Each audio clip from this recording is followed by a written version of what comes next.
Vamos estudar o livro Ação e Reação, psicografia de Francisco Cândido Xavier, ditado pelo espírito André Luiz. Estudaremos o capítulo 17, de nome Dívida Expirante. Tal capítulo diz respeito à visita em que André Luiz faz com o mentor Silas no hospital aqui no Brasil, no pavilhão de indigentes.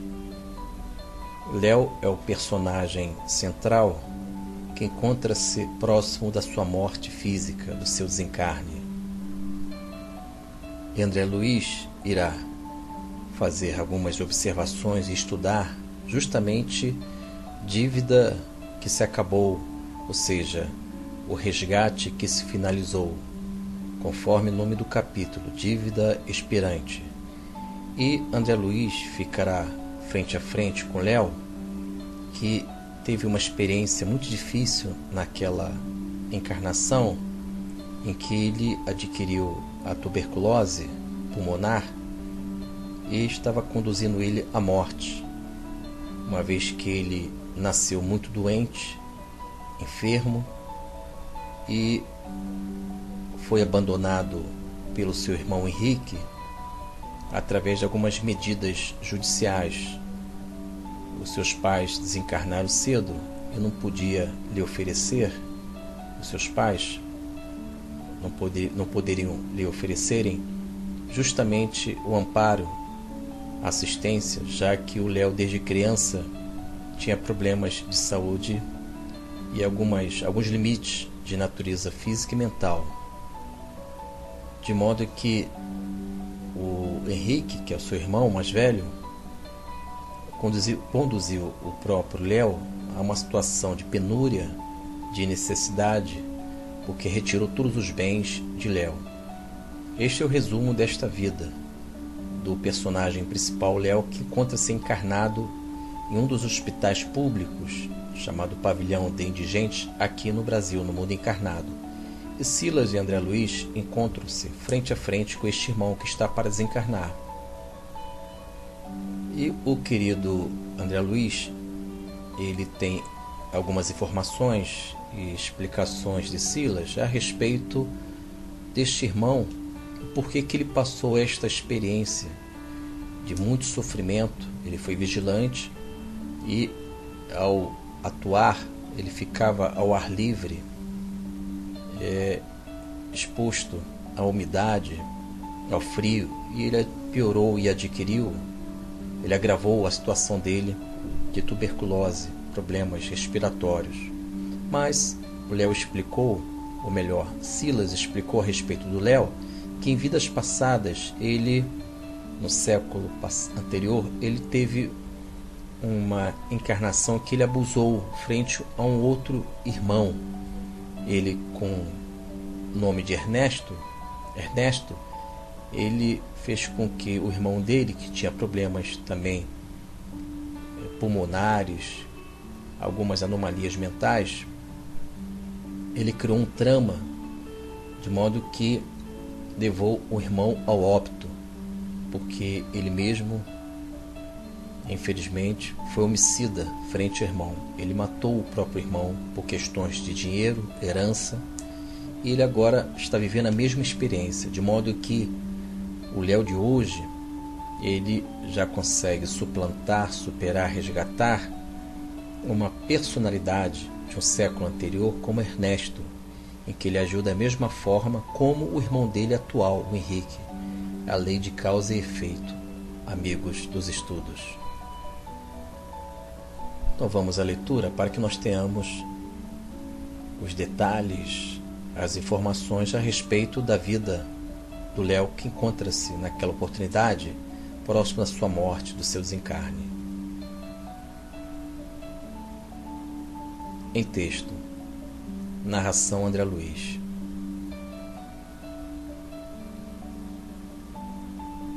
Era agora num hospital, em triste pavilhão de indigentes, a nova lição que Silas nos reservava. E atravessando longa fila de leitos pobres, estacamos junto de um doente esquálido e angustiado. A mortiça claridade de pequenas lâmpadas, destinada à vigília da noite, vimos Léo, que uma tuberculose pulmonar arrastava ao cepo da morte. Léo moribundo era um viajante habilitado à grande romagem, tão somente à espera do sinal da partida. Ainda assim estava sereno e portava-se com bravura. Tão acentuada se lhe evidenciava a acuidade mental que quase nos percebia a presença. Interrompendo a leitura, amigo dos estudos, aqui tem uma informação que podemos examinar. Segundo André Luiz, ele encontrava-se sereno e com uma certa bravura.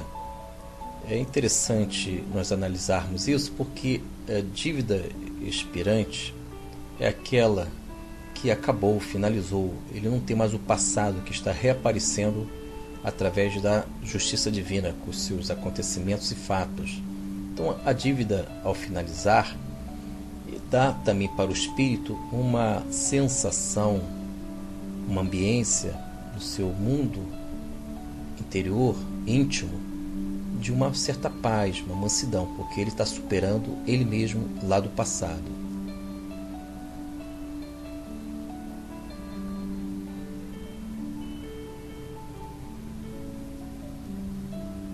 Estamos estudando o livro Ação e Reação, capítulo 17.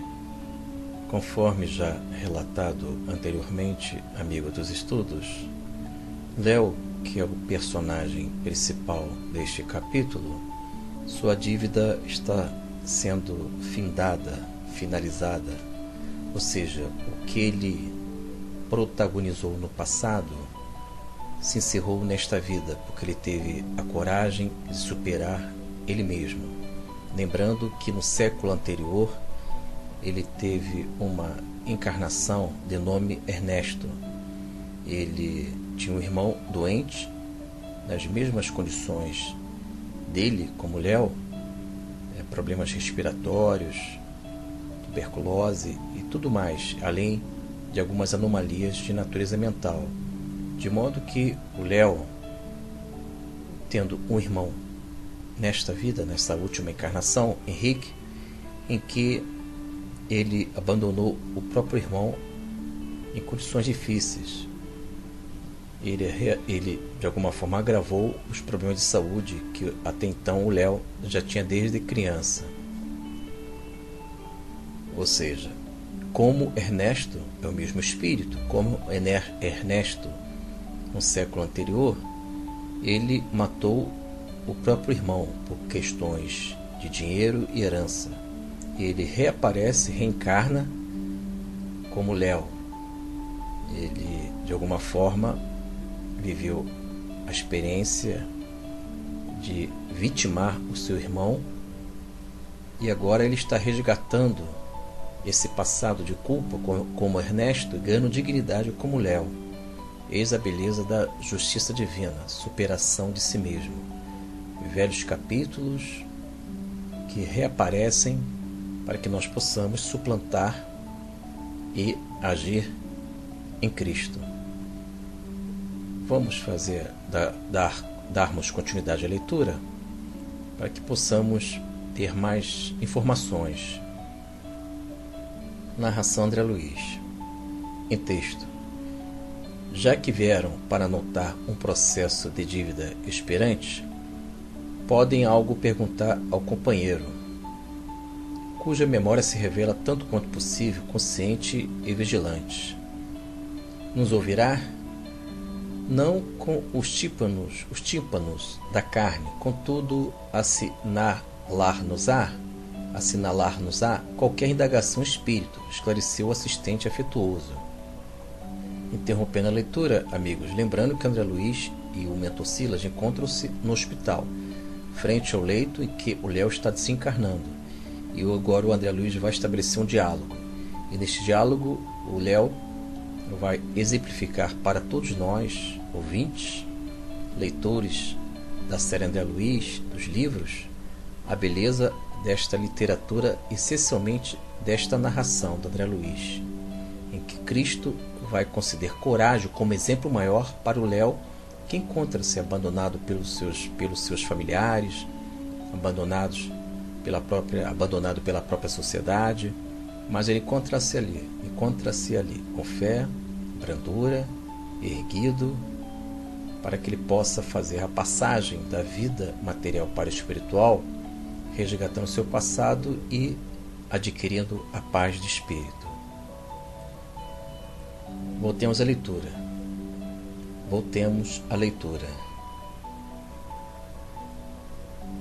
Dominado de intensa simpatia, inclinei-me sobre o irmão em rude prova, atraído pela fé que lhe abrilhantava as pupilas, e abraçando-o, indaguei em voz alta: Léo amigo, reconhece-se você no limiar da vida verdadeira? Vou repetir a pergunta que André Luiz está fazendo ao Léo mentalmente. Léo amigo, reconhece-se você no limiar da vida verdadeira? Sabe que deixará o corpo em breves horas? O interpelado, querendo raciocinar por si mesmo, registrou-me a inquirição, palavra por palavra, qual se lhe fossem transmitidas ao cérebro por fios invisíveis, e, como se conversasse a sós consigo, falou findo: ó sim, a morte, sei que provavelmente esta noite chegarei ao justo fim. Desdobrando o nosso diálogo, acrescentei: não tem receio? Nada posso temer, refletiu muito calmo. E, movendo os olhos com esforço, buscou fitar na alva parede da enfermaria uma pequena escultura do Cristo crucificado, refletindo de si para consigo. Interrompendo a leitura, amigos dos estudos, olha que beleza. O Léo, o enfermo, ele resolveu mover seus olhos para uma escultura do Cristo crucificado, muito comum em hospitais públicos. E ali ele diz o seguinte: olha a beleza deste irmão, as palavras deste irmão. Narração de André Luiz, em texto. Nada posso recear em companhia do Cristo, meu Salvador. Ele também foi vilipendiado e esquecido. Terá vomitado sangue na cruz do martírio.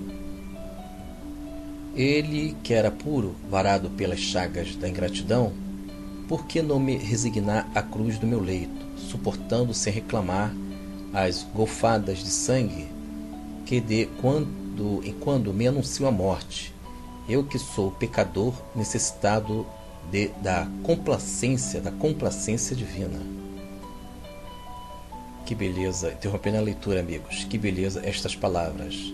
Ele diz: eu que sou pecador necessitado da complacência divina, ou seja, necessitado da complacência divina, da compreensão divina.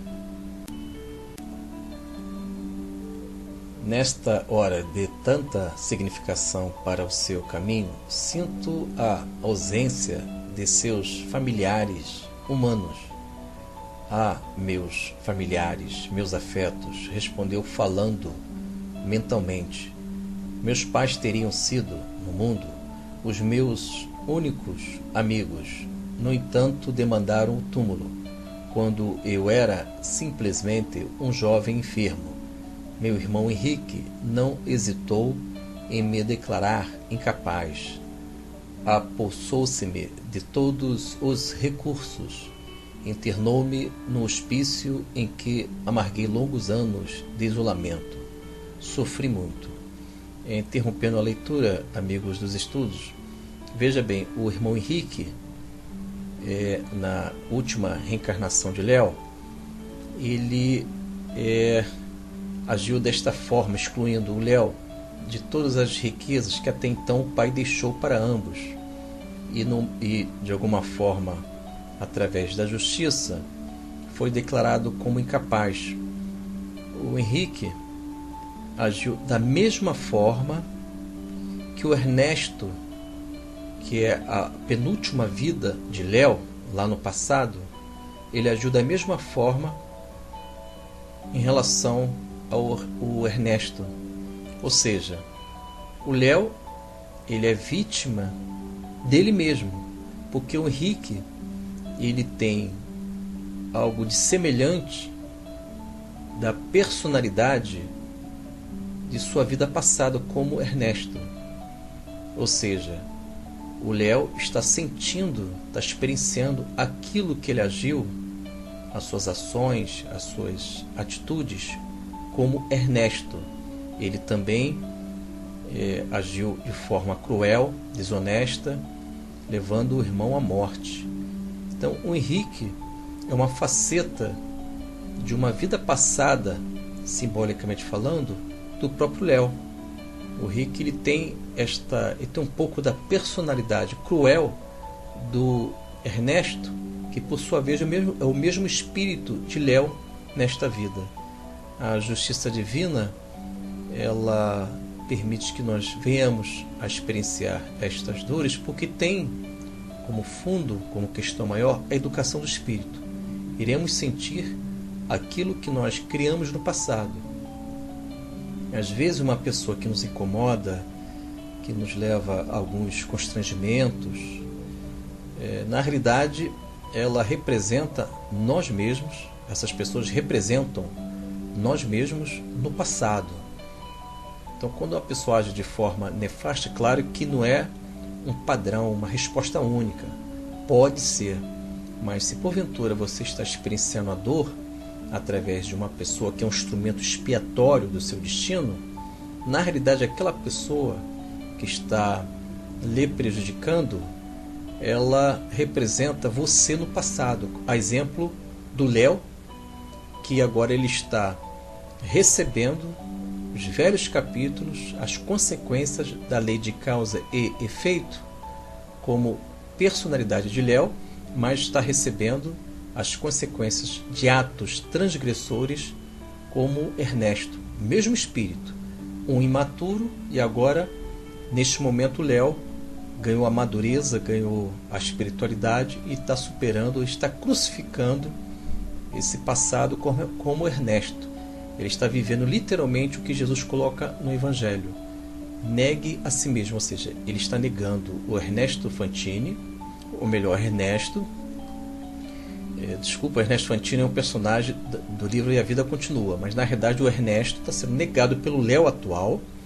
Este Léo está aprendendo a negar a si mesmo, está colocando a sua cruz na medida que ele, com dignidade, está superando o seu passado e está começando a entender e trilhar as pegadas do Senhor Cristo.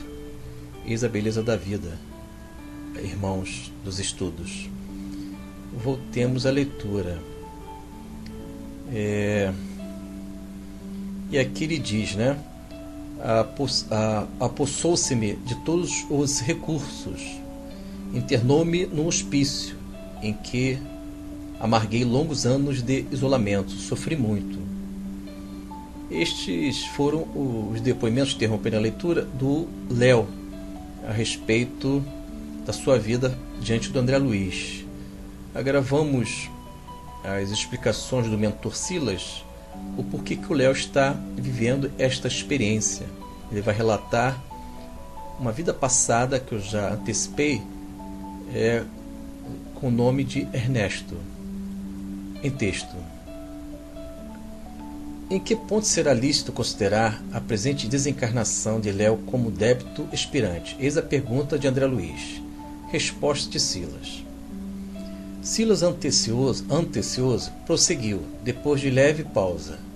Vejamos, porém, a razão das dores com que pune a si mesmo, e porque mereceu a felicidade de ressarcir para sempre o débito particular, agora na pauta de nosso estudo.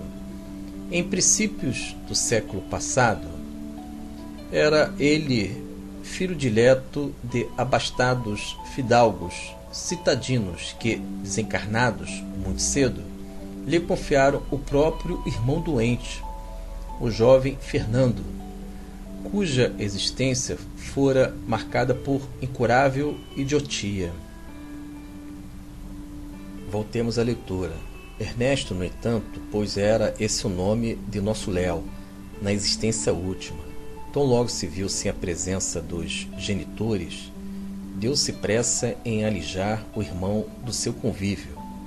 Ernesto, casado, dava largas aos caprichos da mulher, em extensas viagens de recreio, nas quais desperdiçava seus bens em jogatinas e extravagâncias. Depois de algum tempo esgotado nas finanças de que podia dispor, apenas conseguiria reequilibrar-se por morte do mano. Em razão disso, envilecido pela fome de ouro, certa noite liberou 2 escravos delinquentes, algemados em seu domicílio, sob a condição de se exilarem para terras distantes. E após vê-los partir sob o nevoeiro da madrugada, buscou o leito do irmão, enterrando-lhe um punhal no peito inerme.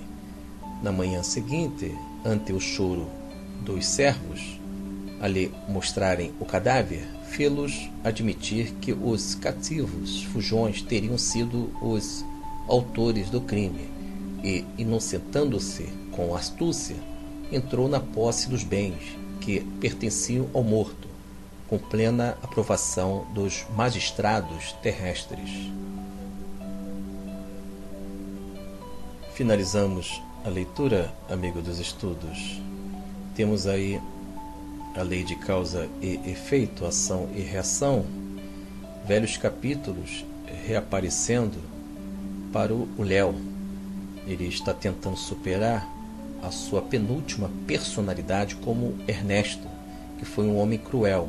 Já como Léo, ele experienciou todas as dores, as consequências dos seus atos, claro, com as atenuantes, agravantes que Deus permite e em relação aos nossos débitos e compromissos de vidas passadas. E Léo experienciou tudo isso, de modo que este capítulo deixa para todos nós que nós temos personalidades, facetas que devemos crucificar, simbolicamente falando, deixar estas personalidades ainda sombrias, enfermas, como o do Ernesto em relação ao Léo, mesmo espírito, deixar na cruz estas personalidades, estas vidas passadas que são impuras, deseducadas, não instruídas nas leis superiores.